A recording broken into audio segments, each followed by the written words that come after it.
Boa noite, meus irmãos, minhas irmãs, meus amigos, minhas amigas. Eu sou o pastor João Pereira, sou pastor da Igreja Batista Regular Emanuel. A nossa igreja fica na rua Irani Almeida de Menezes, loteamento João Paulo II, em João Pessoa, aqui na Paraíba.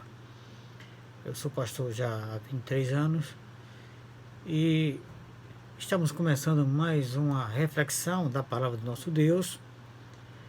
E hoje nós vamos abordar o capítulo 5, do versículo 21 ao 34, do Evangelho de Marcos. Então eu quero convidar você a abrir suas Bíblias no Evangelho de Marcos, capítulo 21, aliás, capítulo 5, versículo do 21 ao 34. Então, o texto diz o seguinte: E passando Jesus outra vez no barco para o outro lado, ajuntou-se a ele uma grande multidão, e ele estava junto do mar. E eis que chegou um dos principais da sinagoga, por nome Jairo, e vendo-o, prostrou-se aos seus pés, e rogava-lhe muito, dizendo: Minha filha está moribunda, rogo-te que venhas e lhe imponhas as mãos, para que sare e viva. E foi com ele, e seguia uma grande multidão que o apertava. E certa mulher que havia 12 anos tinha um fluxo de sangue, e que havia padecido muito com muitos médicos e despendido tudo quanto tinha, nada lhe aproveitando, isso antes indo a pior. Ouvindo falar de Jesus, veio por detrás, entre a multidão, e tocou nas suas vestes. Porque dizia: se tão somente tocar nas suas vestes, sararei. E logo se lhe secou a fonte do seu sangue, e sentiu no seu corpo estar já curada daquele mal. E logo Jesus, conhecendo que a virtude de si saíra, voltou-se para a multidão e disse: Quem tocou nas minhas vestes? E disseram-lhe os seus discípulos: Vês que a multidão te apertas e diz: Quem me tocou? E ele olhava em redor para ver a que isto fizera. Então a mulher, que sabia o que lhe tinha acontecido, temendo e tremendo, aproximou-se e prostrou-se diante dele e disse-lhe toda a verdade. E ele lhe disse: Filha, a tua fé te salvou. Vai em paz e ser curada deste mal. Estando ele ainda falando, chegaram alguns do principal da sinagoga, a quem dissera: A tua filha está morta. Para que enfada mais o mestre? E Jesus, tendo ouvido estas palavras, disse ao principal da sinagoga: Não temas, crê somente. E não permitiu que alguém o seguisse, a não ser Pedro, Tiago, João, irmão de Tiago. E tendo chegado à casa do principal da sinagoga, viu o alvoroço e os que choravam muito e pranteavam. E entrando, disse-lhe: Por que vos alvoroçais e chorais? A menina não está morta, mas dorme. E riram-se dele, porém ele, tendo-os feito sair, tomou consigo o pai e a mãe da menina, e o que com ele estavam, e entrou onde a menina estava deitada. E tomando a mão da menina, disse-lhe: Talita cumi, que traduzido é: Menina, a ti te digo, levanta-te. E logo a menina se levantou e andava, pois já tinha 12 anos, e assombraram-se com grande espanto. E mandou-lhes expressamente que ninguém os soubesse, e disse-lhe que lhe dessem de comer. Senhor Jesus, louvado e exaltado seja o nome do Senhor. Ó Deus Todo-Poderoso, nós oramos nesse momento pedindo a direção do vosso Espírito Santo para que possamos compreender a vossa palavra e que todos que estão assistindo esse vídeo sejam, Senhor Deus, transformados pela vossa palavra. É em nome de Jesus que eu oro nesse momento. Amém. Bem, meus irmãos, meus queridos amigos, irmãs, todos que estão assistindo esse vídeo, o tema da mensagem dessa noite é: quando o poder não está no homem. Nós sabemos que o homem pode muitas coisas, Deus permitiu que o homem aprendesse muitas coisas que ele faz e que a gente admira, né? Você imagina aí tantas coisas que o homem já fez e que já descobriu. O homem já descobriu a cura para várias coisas, várias doenças, né? E que Deus é quem deu essa sabedoria ao homem, e o homem então conseguiu chegar a esse nível. Mas nós estamos diante de uma situação em que as coisas estão fugindo do poder do homem. Ainda não se sabe a cura do coronavírus, do novo coronavírus, e as pessoas estão entrando em desespero. As nações de primeiro mundo, como Inglaterra, Estados Unidos, China, França, Itália e outros países, estão sofrendo com esse vírus, esse inimigo poderoso que no momento está matando milhares de pessoas, e as nações com suas riquezas não estão podendo impedir que milhares de pessoas percam suas vidas. E voltando para o texto do Evangelho de Marcos, no capítulo 5, do versículo 21 a 34, ele nos apresenta duas passagens interessantes, que podemos então tirar algumas lições dessas passagens e entender o quanto nós somos pequenos, o quanto nós somos fracos, o quanto nós somos miseráveis, cego, pobre e nu, como Jesus. Então ele fala a respeito de todo ser humano. E como Paulo mesmo disse, que miserável homem que sou, né? Quem poderá me fazer escapar da morte?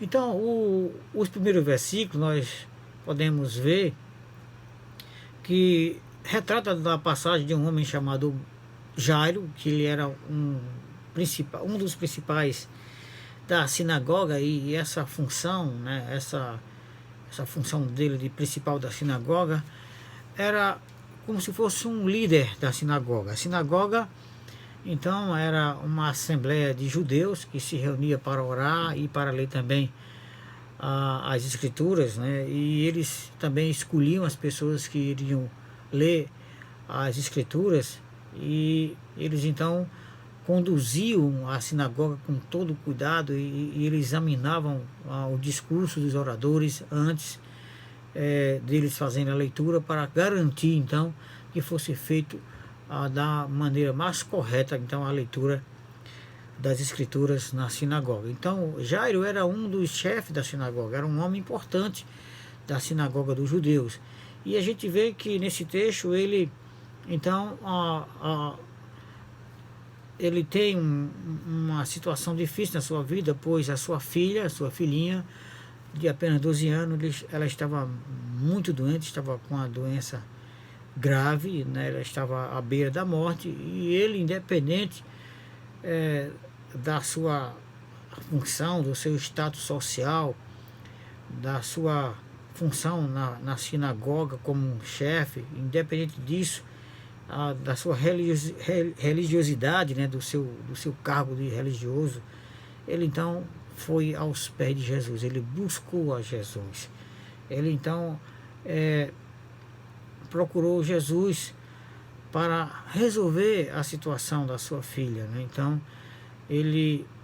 a filha dele estava doente, e veja que a enfermidade não escolhe status, não escolhe religião, não escolhe raça nem cor. A enfermidade ela pode vir para qualquer ser humano. E a gente vê aqui Jairo, então, tendo a sua filhinha com uma enfermidade muito grave, já à beira da morte. E os versículos do 25 ao 34, a gente vê também uma outra história, a história de uma mulher que já há 12 anos, né, há 12 anos sofria com uma hemorragia, ou um fluxo de sangue, e ainda não tinha encontrado a cura. Você imagina aí uma enfermidade, uma hemorragia de 12 anos. 12 anos, meus queridos irmãos, meus amigos, minhas irmãs, minhas amigas que estão nos assistindo.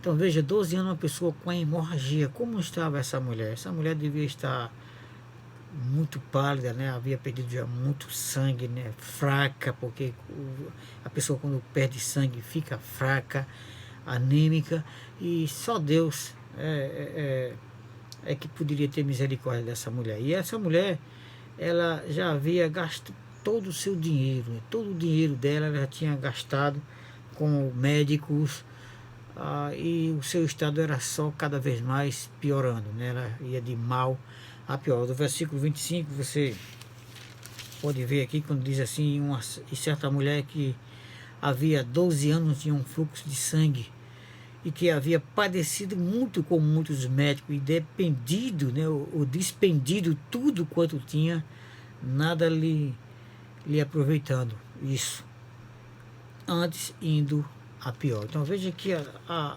Bíblia diz que ela gastou tudo praticamente que tinha e só ia cada vez mais piorando a sua situação. Você imagina como estava essa mulher já há 12 anos sofrendo de uma hemorragia.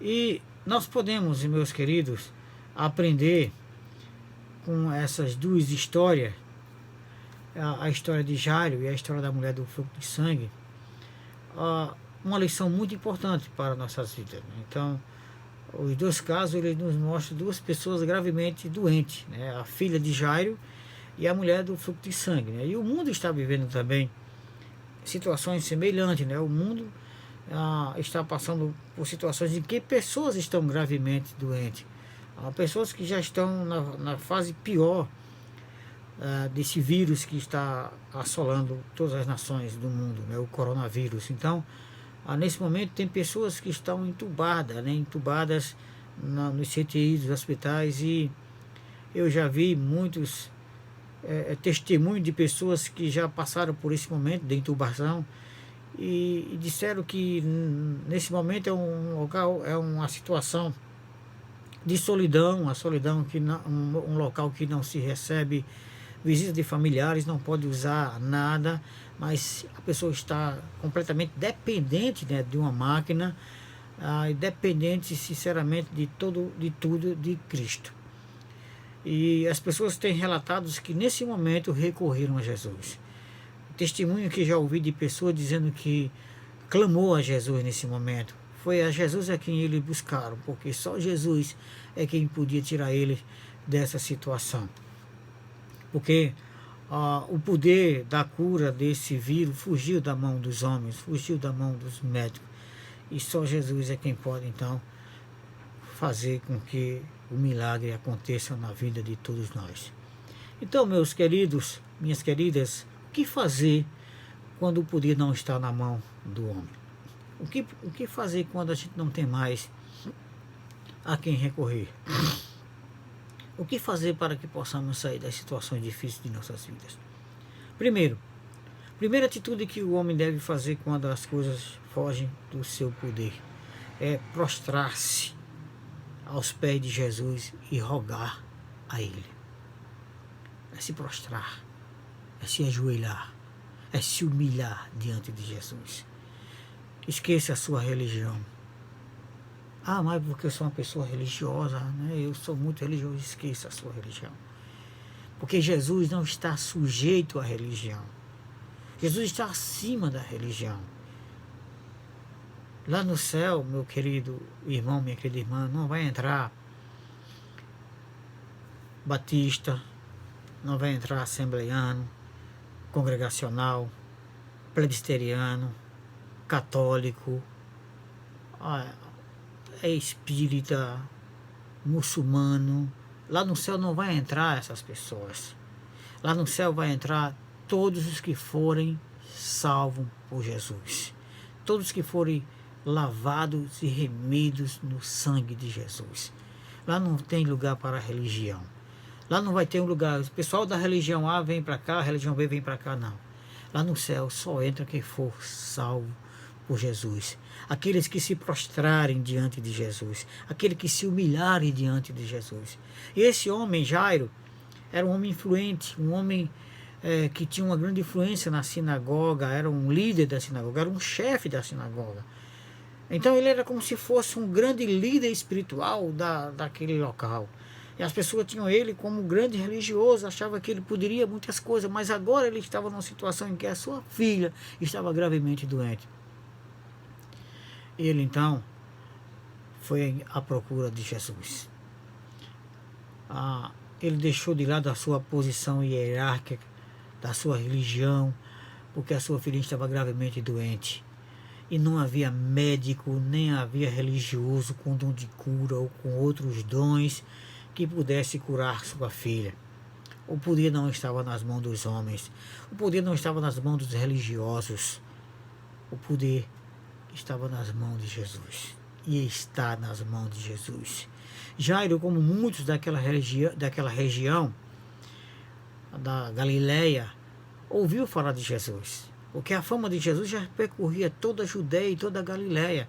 Então a fama que Jesus cura, que Jesus salva, que Jesus pode todas as coisas, já tinha percorrido várias nações. Como hoje a gente sabe, como a palavra de Deus sabe que Jesus ele tem todo o poder no céu e na terra. Lá em Mateus capítulo 28, se você for comigo e ler, você poder ler então no Evangelho de Mateus, no capítulo 28, quando ele diz aqui, no versículo 18, ele diz: e chegando-se Jesus, falou-lhes dizendo: é-me dado todo o poder no céu e na terra. Ou seja, Jesus é detentor de todo o poder no céu e na terra. Por isso, meu querido irmão, minha querida irmã, meu amigo, minha amiga, só Jesus é quem pode nos salvar. Só Jesus é quem pode nos livrar desse mal que assola todas as nações do mundo. E Jairo, ele foi buscar a Jesus. O que ele fez então quando chegou na presença de Jesus? Ele se prostrou-se. Versículo 22 diz assim: e eis que chegou um dos principais da sinagoga, por nome Jairo, e vendo-o, prostrou-se aos seus pés, ou seja, se humilhou aos pés de Jesus. Então, meu amigo, minha amiga, você que é muito inteligente, você que é doutor, você que é um PhD, você que acha que sabe todas as coisas, não há nenhum conhecimento maior do que Deus. Não há ninguém que seja maior do que Jesus. Todo o poder está nas mãos de Jesus. Então, seja você inteligente, seja você ignorante, seja você quem for, seja qual for a sua classe social, o seu status social, a sua raça, a sua religião, procure a Jesus. Se prostre aos seus pés. E quando chegar diante dele, humildemente, o que é que você deve fazer? Rogue pela sua vida e pela vida de outros que nem sequer mais estão podendo rogar. Tem pessoas que estão nos hospitais, entubadas, não podem mais falar, nem podem mais rogar. Então, meu querido ouvinte, meu amigo, minha amiga, meu irmão, minha irmã, você que está me assistindo, se prostre diante de Cristo e rogue a Ele. Versículo 23 diz: e rogava-lhe muito, dizendo: minha filha está moribunda, ou seja, está muito doente. Rogo-te que venhas e lhe imponhas as mãos para que sare e viva. Veja que aquele homem disse: Senhor, a minha filha está muito doente. Eu rogo ao Senhor que venha até a minha casa, ponha as suas mãos sobre a minha filha, para que ela sare e viva. Então, meus irmãos, minhas irmãs, meu amigo, minha amiga, é tempo de se prostrar diante de Jesus. E é tempo de rogar a Jesus pela sua vida e pela vida de outras pessoas que não podem mais fazer nenhum tipo de oração. O mundo, que são as pessoas, devem fazer nesse momento é recorrer a Jesus e prostrar-se diante dele e rogar pela sua vida, pela vida daquelas pessoas que não podem mais rogar, pela vida dos outros. Vamos orar pelas nações. Mas existem as pessoas que são de certas religiões, que são pessoas cruéis, que são pessoas que matam. Não importa, rogue. Jesus disse que nós devemos amar nossos inimigos, nós devemos orar pelos nossos inimigos. E não importa, meu querido, é hora de nós nos prostrarmos diante de Jesus e orarmos pelos Estados Unidos, pela Itália, pela China, pela Coreia do Norte, pela Coreia do Sul, por todos os países, por todas as nações, pela África, pelo Egito, por todas as nações, pelo nosso país. Ore, se prostre diante de Jesus e rogue a Ele pela cura, rogue a Ele pela sua vida.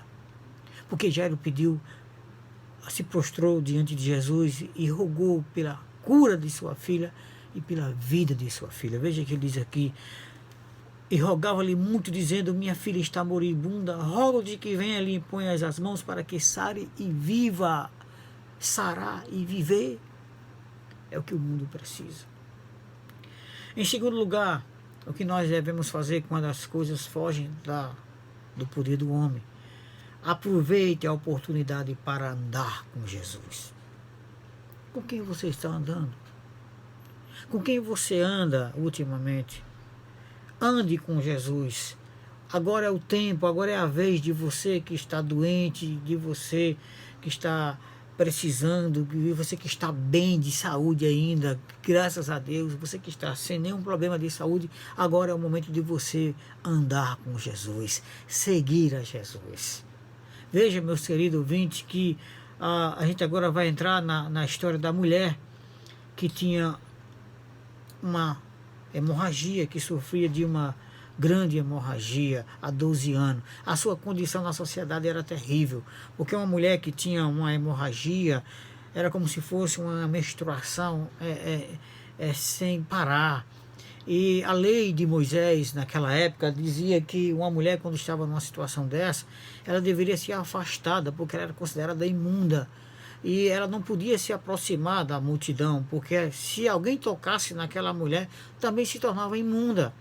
E as pessoas, quando estavam nessa situação, tinham que se afastar, tinham que ficar no arraial, no lugar longe dos familiares, longe das pessoas, para até que passasse o tempo do seu período, para que então depois ela tinha que se purificar, de sacrificar um animal e se purificar. Então veja que essa mulher já há 12 anos estava numa situação de imundície. E ela tinha que se esconder das multidões, porque certamente as cidades não eram tão grandes e as pessoas eram conhecidas, e as pessoas conheciam aquela mulher. Certamente as pessoas conheciam